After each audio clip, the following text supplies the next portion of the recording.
Hi అండి. ఇంతకుముందు వీడియోలో హోలిక మరణంతో హోలీ పౌర్ణమి జరుపుకుంటామని ఉత్తరాది రాష్ట్రాల వాళ్ళు జరుపుకుంటారండి. ఈ దక్షిణాది రాష్ట్రాల్లో కామదహనం అని కాముని పూర్ణిమ అని అంటారు. ఈ కామదహనం స్టోరీ ఈరోజు మనం తెలుసుకుందాం. శైలపుత్రి అయిన సతీదేవి మరణం తర్వాత శివుడు దీర్ఘకాలం తపస్సులోకి వెళ్ళిపోతాడు. శివుడు అలా దీర్ఘకాలం తపస్సులో ఉంటే ముల్లోకాలు అల్లకల్లోలం అయిపోతూ ఉంటాయి. అప్పుడు దేవతలందరూ పర్వతరాజు కుమార్తెగా పార్వతీదేవిగా సతీదేవిని మళ్ళీ జన్మించేలా చేసి పార్వతీపై ప్రేమ కలిగి ఆమెను తన భార్యగా చేసుకునేలా చేసే ప్రయత్నంలో పార్వతీదేవిని ఆశీర్వదించేందుకు కాముడు తన ప్రేమ బాణాన్ని శివునిపై ప్రయోగించేలా చేశారు.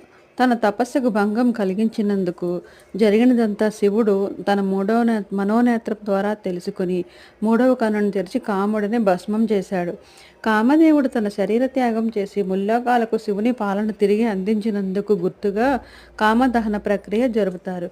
కాముడి భార్య రతీదేవి శివుని ప్రార్థించగా శివుడు కాముడిని తిరిగి బ్రతికిస్తాడు.